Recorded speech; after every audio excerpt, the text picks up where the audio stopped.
What's up YouTube, it's me again, your friendly neighborhood fish keeper, and today I wanted to tell you guys the #1 reason to get a pair of convict cichlids.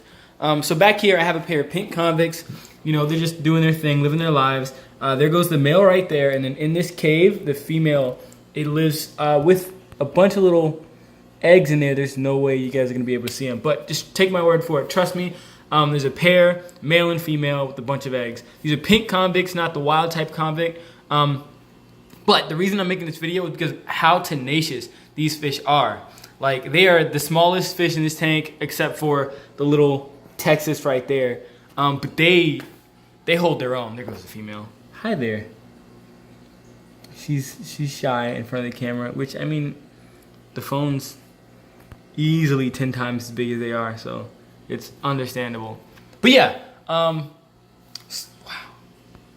#1 reason to get a convict cichlid. Actually, there's a bunch of reasons, but the #1 reason is because of how incredible they are as parents. You know, you'll breed fish, you'll breed cichlids, and sometimes, you know, the parents will eat the spawn. Like, I have a pair of, I'll just show you guys. If you're new to the channel, you will never have seen these fish, but if you know, have seen some of the other videos, this is my pair of flowerhorn and red devil.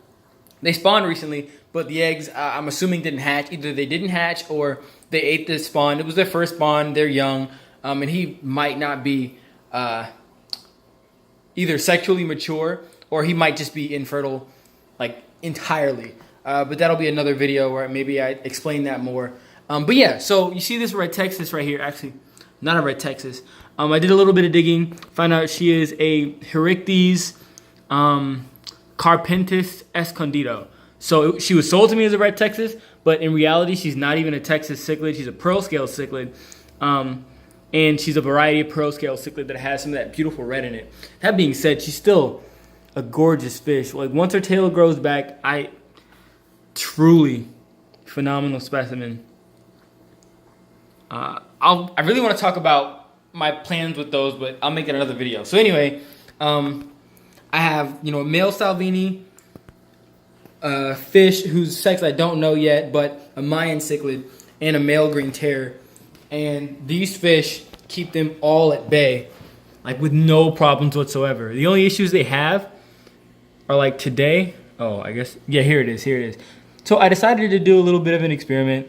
I've been feeding these fish a lot of, you know, pellets, mealworms, that kind of thing, superworms, brine shrimp, bloodworms. I tried a cucumber yesterday. They did not like the cucumber. And then today I tried an algae wafer just to make sure that they get some variety in their diets.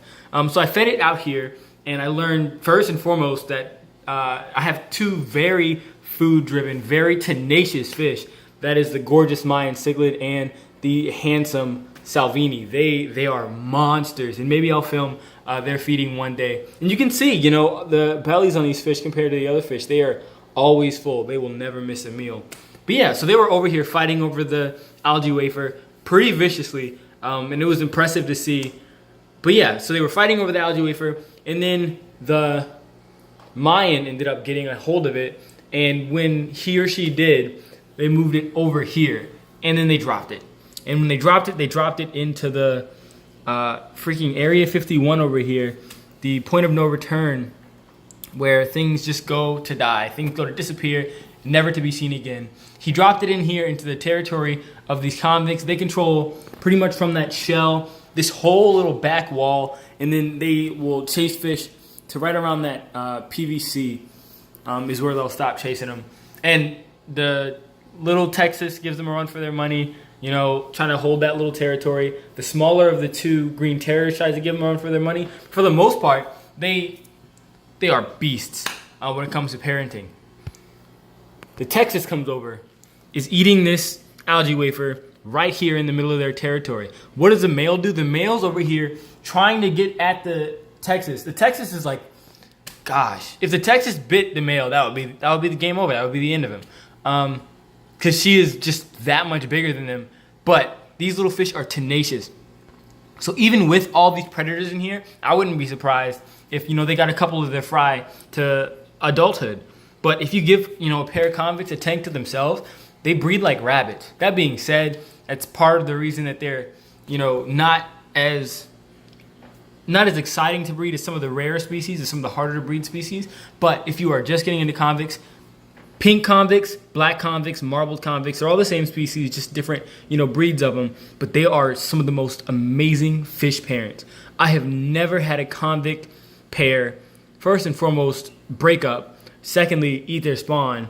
Thirdly, give up on their spawn. Convicts will fight fish twice their size, 3 times their size. Convicts will never give up. Convicts are amazing. I have gravel in this tank that's a little too big for them to move, but they dig, which is always fun to see. They'll make themselves homes. Like if you just have a bare tank with a piece of slate, they'll dig under the slate. They'll make themselves a cave. They are very resourceful fish. Convicts are amazing. There goes the male eating some of his prize. So yeah, I just really wanted to let you guys know the number one reason to keep convicts is just to watch them breed, just to get into that excitement. The reason that some of us fish keepers keep cichlids, keep monster fish, because their abilities as parents, second to none. Honestly, second to none. You would think that you're watching a mother bear in the way that these fish take care of their babies. So convicts, amazing behaviors to watch in action. Also, they're really tough fish. They don't get too big. You can probably keep a pair in a 20-gallon. They're really hardy. The pH in this tank is around 8, maybe like 7 point something, upper 7s. But I've also kept convicts in 7.0. Convicts are really hardy, really beautiful. This male is just gorgeous. Yeah, pretty fish, hardy fish, easy to find, easy to get your hands on. They're literally in every single pet store. If you walk into a store and it doesn't sell convicts, then it's probably not a pet store. Every pet store has convict cichlids. So yeah, thanks for watching, guys. Take care. Leave a like if you liked the video. Subscribe if you want to see more. That was the number one reason to keep the beautiful convict cichlid.